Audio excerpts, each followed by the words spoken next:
할렐루야. 우리 앞뒤 자로 인사하겠습니다. 당신은 축복의 통로입니다.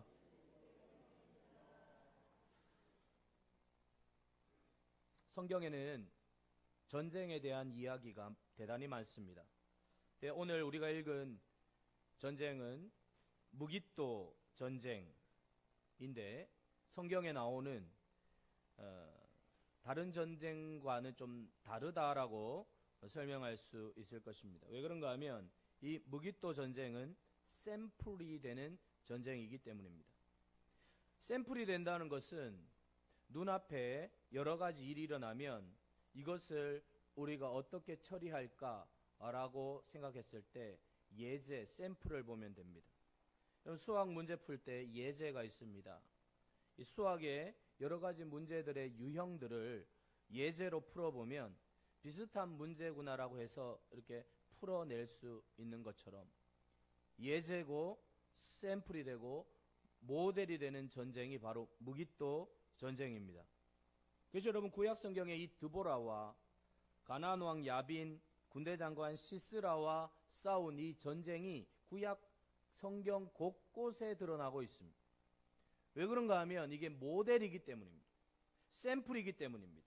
그런데 이 샘플이 신약으로 넘어가면 또다시 나옵니다. 계시록 16장 15절 16절입니다. 시작. 보라 내가 도둑같이 오리니 누구든지 깨어 자기 옷을 지켜 벌거벗고 다니지 아니하며 자기의 부끄러움을 보이지 아니하는 자는 복이 있도다. 새 영이 히브리어로 아마겟돈이라 하는 곳으로 왕들을 모으더라. 예수님께서 이 세상에 다시 오실 때 하나님 백성들이 어떻게 해야 되는가 하면 부끄럽지 않도록 깨어 있어야 한다는 것입니다. 예수님께서 도적같이 오시니까 깨어 있어야 하는데 그렇게 하기 위해서는 악의 세력들과 계속 싸워야 된다는 거죠. 근데 이 악의 세력들은 하나님 백성들을 괴롭히는데 어떻게 괴롭히느냐? 아마겟돈으로 모은다는 것입니다. 자, 이렇게 말하는 거죠. 자, 이 아마겟돈에 모아서 괴롭힌다는 거예요. 한마디로 전쟁을 벌인다는 거죠. 자, 여러분 우리가 알아야 될 게 뭔가 하면 아마겟돈은 헬라식 발음이고 이걸 히브리식 발음으로 고치면 하르 무깃도입니다. 하르는 산이에요. 그러니까 무깃도산, 무깃도산, 구약의 무깃도산이 신약의 헬라어로는 아마겟돈이에요. 그러니까 아마겟돈 전쟁은 구약에는 무깃도 전쟁입니다. 자, 무깃도 전투와 아마겟돈 전투는 같은 전투 방식입니다. 그러니까 이 전투가 계속 벌어질 것이라는 것입니다. 자, 마지막 시대 어둠의 세력들이 총공세를 해서 하나님 백성들을 그냥 집어삼키려고 하는데 그 전쟁을 가만히 보니까 무깃도 산에서 아마겟돈 전투가 벌어지는데 오늘 다볼산이라고 되어 있는데 다볼산은 무깃도 산 안에 있는 산이에요.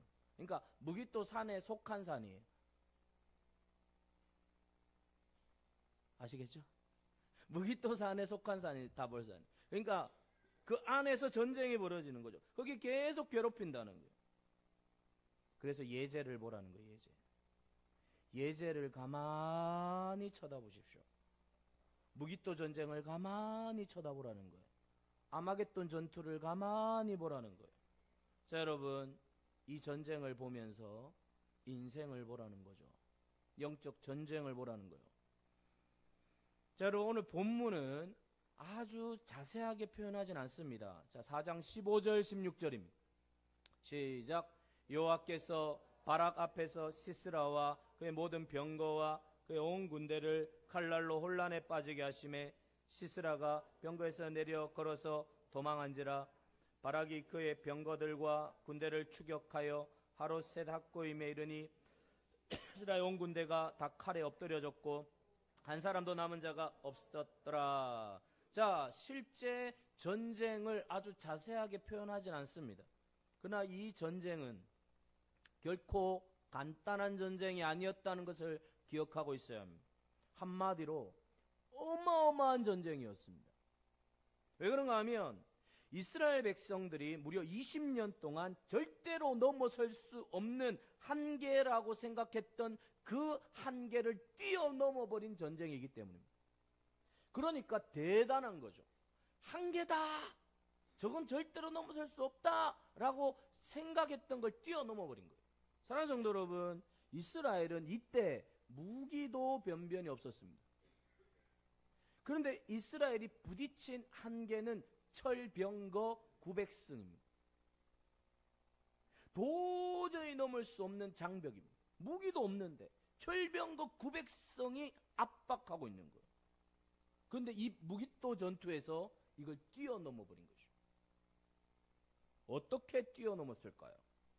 자, 여러분, 뛰어넘은 결론은 잠시 두고 이 전쟁에서의 승리가 먼저 얼마나 큰 감격이었는가를 우리가 먼저 헤아려 볼 필요가 있습니다. 자, 여러분, 5장 2절 3절을 보겠습니다. 5장 2절 3절 시작. 이스라엘의 영솔자들이 영솔하였고 백성이 즐거이 헌신하였으니 여호와를 찬송하라. 너희 왕들아 들으라. 통치자들아 귀를 기울이라.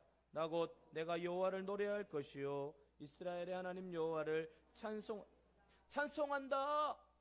노래한다. 찬송한다. 이 말이 계속 반복. 그냥 찬송한다가 아니에요. 노래한다. 감격한다. 막 감격이 솟구치는 거예요. 막 노래 부르는 거예요. 막 노래 부르는 거예요. 우리 동네 어릴 때 보면 막 아리랑 부르는데 할머니들은 막 아리랑 쓰리 이렇게 하는 사람 없어요. 아리랑 쓰리. 예, 막 마찬가지로 막 감격하며 노래한다. 찬송한다는 거예요. 이 정도로 막 감격하고 있는 거예요. 감격하고. 자, 그 감격의 핵심의 압축 구절이 4절입니다. 4절 시작. 여호와여 주께서 세일에서부터 나오시고 에돔들에서부터 진행하실 때 땅이 진동하고 하늘이 물을 내리고 구름도 물을 내려. 자, 여러분, 여기에 중요한 표현이 세일에서 나온다는 표현이고 에돔들에서 진행되었다는 표현입니다. 자, 이 세일이라는 것은 에돔과 똑같은 지역인데 이건 이스라엘의 동쪽입니다. 이스라엘 동쪽에 있었던 이스라엘 원수가 에돔입니다. 그 에돔 지명 있는 지명 중에 하나가 세일 땅입니다. 그러니까 이스라엘 편에서 봤을 때 동쪽에 있는 에돔과 세일에서 하나님께서 나오셨다는 것입니다. 자, 여러분, 이건 무엇을 이야기할까요?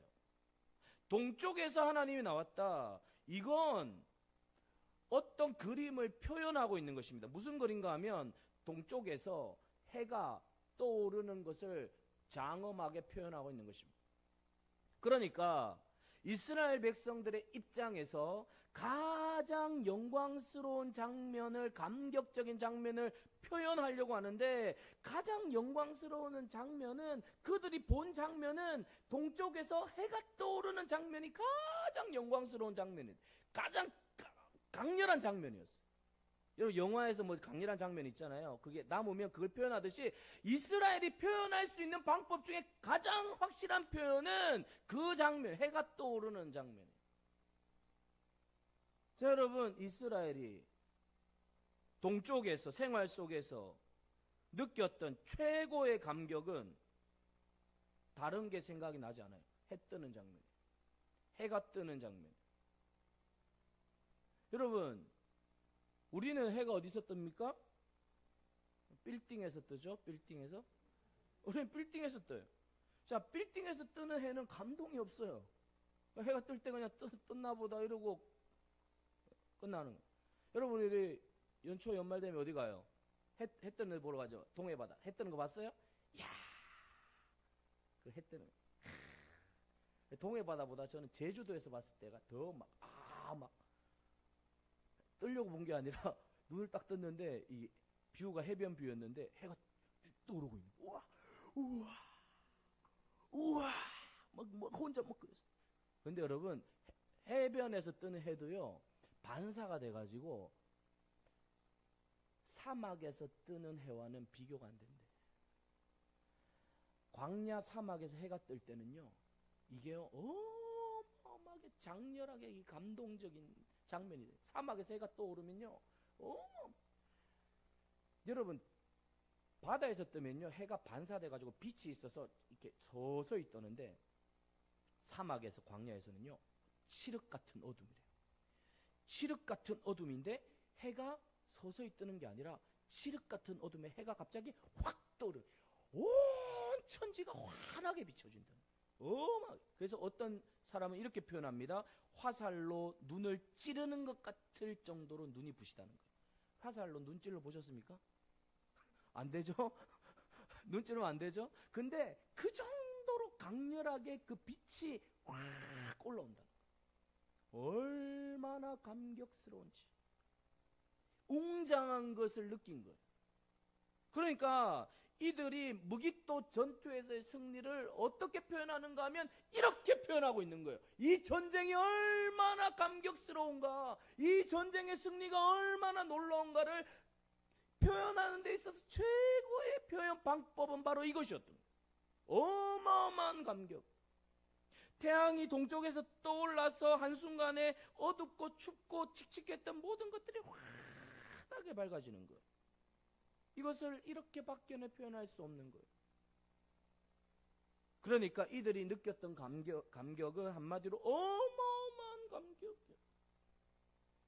자, 여러분, 이 전쟁에서 하나님이 그럼 어떻게 개입하셨을까요? 4절입니다. 4절 시작. 여호와여, 주께서 셀에서부터 나오시고 에돔 들에서부터 진행하실 때 땅이 진동하고 하늘이 물을 내리고 구름도 물을 내렸다. 하나님께서 이 전쟁에서 어떻게 역사하셨는가 하면 물을 통해 역사하셨습니다. 한마디로 비였습니다. 폭우였습니다. 사랑하는 성도 여러분, 이스라엘 백성들의 영원한 한계가 무엇입니까? 철병거 900승입니다. 이것은 이들이 절대로 넘을 수 없다라고 생각하면서 질질 끌려다니고 살았습니다. 20년 동안. 우리는 넘을 수 없어. 전 불가능해. 저걸 내가 어떻게 넘어? 저걸 내가 어떻게 이겨? 질질 끌려다녔어. 근데 이스라엘이 어떻게 이깁니까? 하나님이 개입을 하셨는데 폭우를 가지고 개입하셨습니다. 폭우가 내리니까 땅이 진흙창이 되어버렸습니다. 그러니까 철병거 900성이 움직일 수가 없습니다. 그럼 무엇이 되느냐? 철병거 900성이 고철덩어리가 되어버립니다. 고철덩어리가 돼요. 여러분, 2차 세계대전에 발지대 전투를 아십니까? 여러분, 2차 세계대전 때 독일군 전차는요, 무적이었습니다. 천하무적이었습니다. 그런데 여러분, 독일군 전차가 사막에서 멈춰버렸습니다. 왜? 기름이 없어서. 기름이 떨어졌습니다. 그래서 사막에 독일군 전차가 어떻게 되었습니까? 사막에서 고철덩어리가 되어버린 것입니다. 고철덩어리. 그건 치우는데 돈이 더 들어갑니다. 치우는데 돈이 더 들어갑니다. 진흙탕에서 철병거 900성은 고철덩어리입니다. 아무런 쓸모가 없습니다. 여러분, 이 철병거 900성을 이스라엘 백성들이 어떻게 느꼈는가 하면 5장 22절입니다. 5장 22절 시작. 그때 군마가 빨리다. 말굽소리가. 가나안 왕 야빈이 한번 달리기 시작하면 땅이 흔들렸다는 거예요. 이스라엘 백성들은 땅만 흔들리면 벌벌벌벌 떠는 거예요. 벌벌벌벌 떤 거예요. 이 문제만 나타나면 벌벌벌 떠는 거예요. 여러분, 그런 거 있지 않아요? 내 인생에 이 문제만 하면 벌벌벌 떠는 거예요. 야빈이 움직이기만 하면 이스라엘 벌벌벌 떨었어요. 군마가 달리면 벌벌벌 떨었어요. 숨도 제대로 쉬지 못했어요.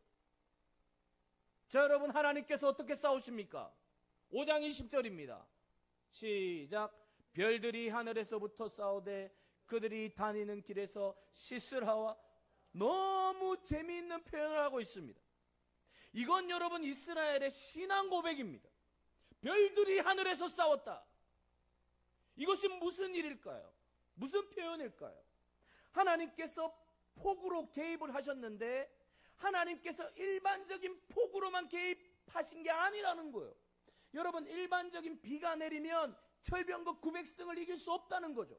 그래서 하나님께서 어떻게 하십니까? 별들을 개입하셨다는 거예요. 별들을 개입했다는 게 뭐예요? 그냥 폭우로는 안 되니까 하나님이 전체 별들을 움직이셔서 일반적으로 내릴 수 없는 비가 내릴 수 있도록 하나님이 역사하셔서 그 비가 내렸다는 것입니다. 하나님이 전체를 움직이셨다. 하나님이 전체를 이동시키셨다는 거예요. 그러니까 이스라엘 백성들이 이 폭우를 경험하면서 무엇이라고 고백하는가 하면 하나님께서 보이지 않는 손으로 하늘의 별들을 움직이셨다는 것입니다. 와, 3명만 감동받고 있어요. 와, 이 전체를 움직이시면서 하나님의 백성들을 도우신 하나님, 우리의 영원한 한계라고 생각했던 철병거 900성을 하늘의 전체를 움직이셔서 내릴 수 없는 폭우를 보시.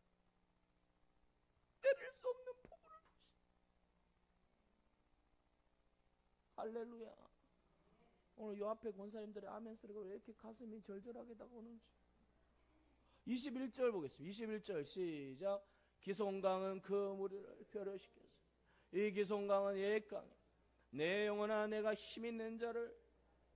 하나님께서 하늘의 별을 움직이셔서 폭우를 별들을 움직이시니까 기송강은 범람할 수 없어요.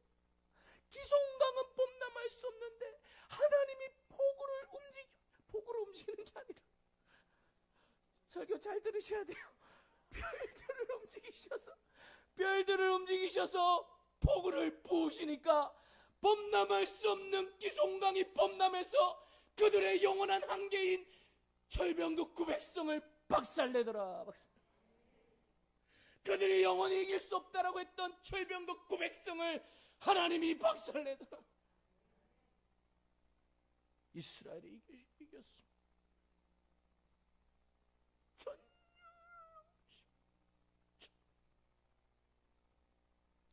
여러분, 신앙은 전율입니다. 전율.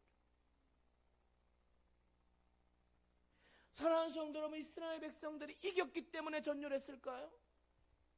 아닙니다. 하나님의 임재 때문에 전율했습니다. 오늘 이 예배 시간에 주님이 임재하시는 줄로 믿습니다. 이 비는 하나님의 임재 자체입니다. 사랑하는 성도 여러분, 베드로가 고기가 대박 났을 때 주님 앞에 이렇게 고백합니다.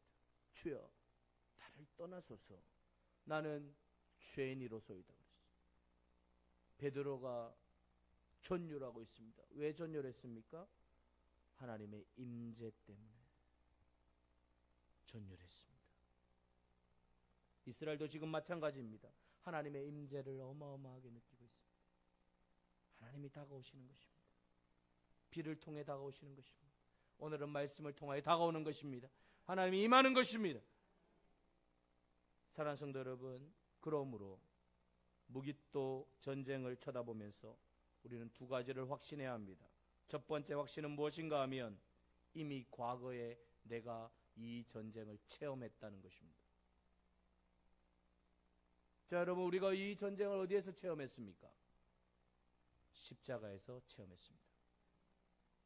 예수 그리스도의 십자가의 체험은 누구의 체험이냐? 우리의 체험입니다. 예수 그리스도의 십자가의 승리는 누구의 승리냐? 우리의 승리입니다. 그러니까 이건 우리가 했던 체험이라는 것이죠. 왜 그렇습니까? 생각해 보십시오. 이 무기또 전쟁은 2가지 한계가 있습니다. 첫 번째는 인간의 능력의 한계를 뛰어넘었습니다. 두 번째는 인간의 지혜의 한계를 뛰어넘었습니다. 어떻게 뛰어넘었느냐? 폭우로 넘어가신 것입니다. 폭우를 가지고 이 철병거 900승의 한계, 능력의 한계를 뛰어넘고 인간의 지혜의 한계를 동시에 뛰어넘어 버린 것입니다. 그리고 이것이 피부 가까이에 그들이 느껴졌을 때 그들이 감격하며 기뻐했습니다. 사랑하는 성도 여러분, 우리도 인생을 살아가면서 마찬가지입니다. 우리도 인간의 능력의 한계, 그리고 인간의 지혜의 한계를 우리도 뛰어넘은 적이 있습니다. 고린도전서 1장 22절 24절입니다. 시작. 유대인은 표적을 구하고 헬라인은 지혜를 찾으나 우리는 십자가에 못 박힌 그리스도를 전하니 유대인에게는 거리끼는 것이요 이방인에게는 미련한 것이로되 오직 부르심을 받은 자들에게는 유대인이나 헬라인이나 그리스도는 하나님의 능력이요 하나님의 지혜니라. 십자가에 못 박힌 예수 그리스도는 첫째 하나님의 능력이요 둘째 하나님의 지혜니라. 하나님의 아들이 십자가에 못 박혀 죽으실 때 이것은 인간의 능력의 한계를 뛰어넘어 버리는 어마어마한 능력이었다는 것을 우리는 잘 몰랐습니다. 하나님의 아들이 십자가에 못 박혀 죽으실 때 이것은 인간의 지혜의 한계를 뛰어넘는 어마어마한 지혜라는 것을 우리는 잘 몰랐습니다. 그런데 사도 바울이 고백하는 그대로입니다. 여러분, 이거는 철병거 900승의 문제가 아닙니다. 생각해 보십시오. 철병거 900승은 사람의 기술로 넘어갈 수 있습니다. 그런데 인간의 문제는 철병거 900승의 문제가 아니에요. 인간의 근본적인 문제는 죄의 문제입니다. 인간의 죄성의 문제는 어떤 기술로도 넘어갈 수가 없습니다. 아무리 기술이 발달해도 인간의 죄의 문제는 넘어갈 수가 없습니다. 사람의 죽은 영혼을 살려낼 수가 없습니다. 인간의 죄 때문에 인간의 본질인 영이 죽었는데 이 죽은 영을 살려낼 수 있는 방법은 다른 어떤 기술로도 안 된다는 것입니다. 이것이 바로 인간의 능력의 한계입니다. 사랑하는 성도 여러분, 그래서 이 한계를 하나님께서 어떻게 해결하셨습니까?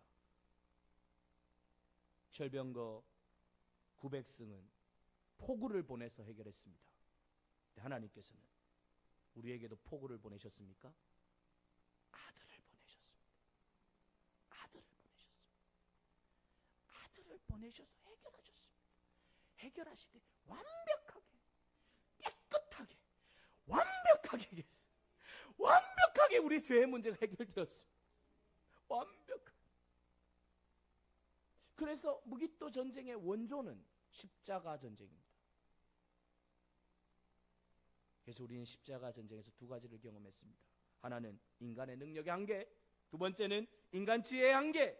이 능력과 지혜의 한계를 뛰어넘어 버리십니다. 포구를 통하여 하나님이 철병거 900승을 무너뜨릴 때는 포구를 사용한 소품을 사용했지만 이때는 소품을 사용하지 않아요. 하나님의 아들 자신을 보내버리셔. 그래서 우리가 구원받게 된 것입니다.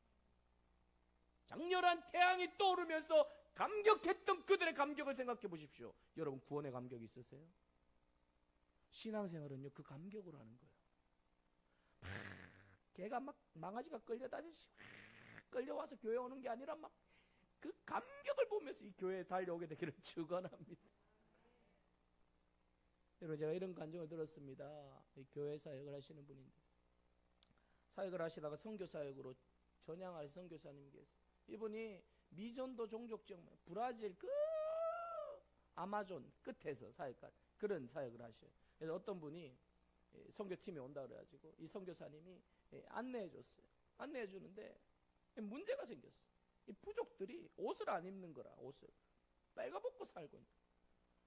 야, 여기 어떻게 복음 전하러 가야 되나?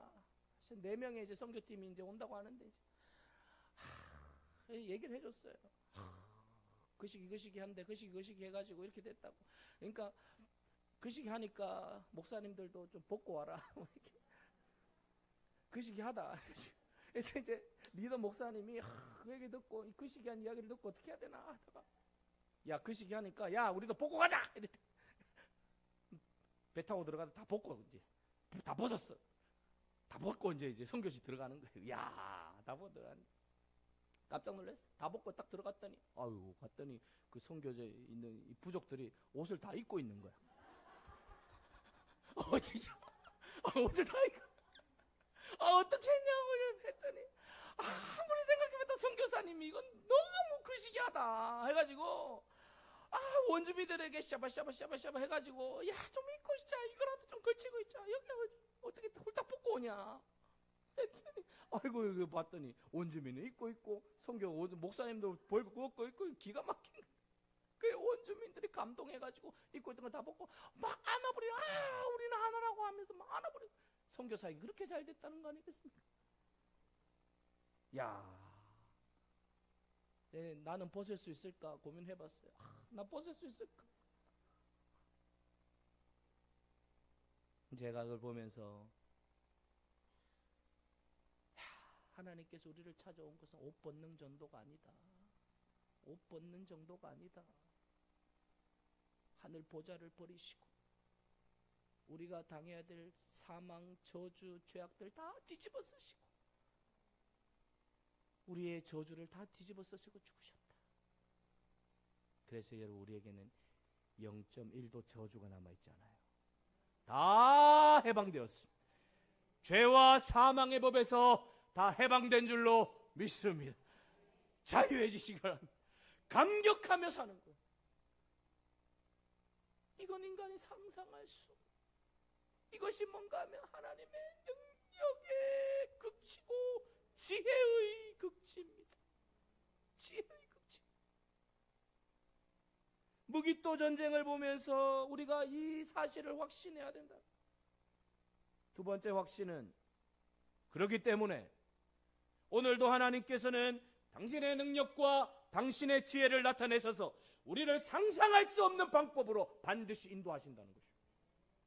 폭우를 통하여 역사하셨던 하나님께서 우리가 어떤 장애물을 만났던지 간에 하나님은 하나님의 백성들을 반드시 건지시고 반드시 책임져 주시고 반드시 인도하실 줄로 믿습니다.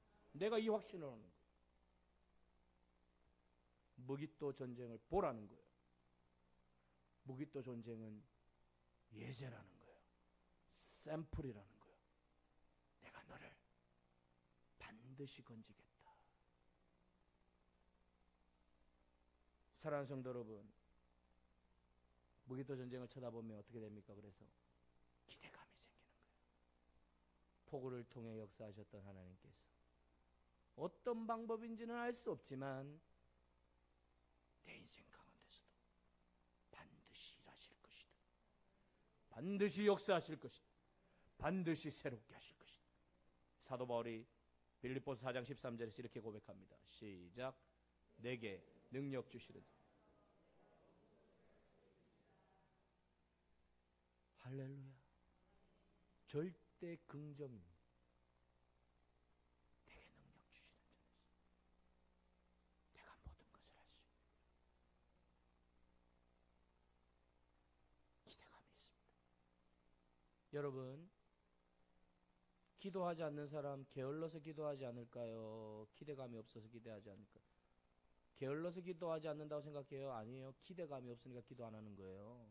기대감을 가져보십시오. 기도합니다. 야, 하늘의 별들을 움직이셔서 하나님의 백성들을 건지신 하나님께서 내가 하는 기도를 통하여 하나님께서 우리 가정을 살리시고 우리 자녀를 살리시고 우리 교회를 살리시고 우리 사업을 축복하실 줄 믿는 사람은 기도하는 것입니다. 선지서 보면요, 이스라엘 백성들이 망합니다. 망하는 결론은 뭔 줄 아세요? 여호와를 섬기는 것이 헛되니 그래요. 여호와를 섬겨봐야 헛돼. 기대감이 다 사라졌어요. 망해버렸어요. 여러분 그런 생각하고 계세요? 여호와를 섬기는 것이 헛돼요? 기도하는 것이 헛돼요? 그럼 망합니다. 그렇지 않아요. 기도하면 돼요. 기도하면 변화돼요. 여호와를 섬기면 섬길수록 잘 돼요. 역사가 일어나요. 폭우를 통해 역사하신 하나님께서 어떤 방법으로든지 우리가 상상할 수 없는 방식으로 하나님은 지금도 역사하실 수 있음을 믿습니다. 사랑하는 세길교회 성도 여러분, 이번 한 주간 또 하나님의 위대한 역사를 경험하면서 달려가게 되기를 축원합니다. 하나님의 능력이 여러분들에게 부어질 줄로 믿습니다.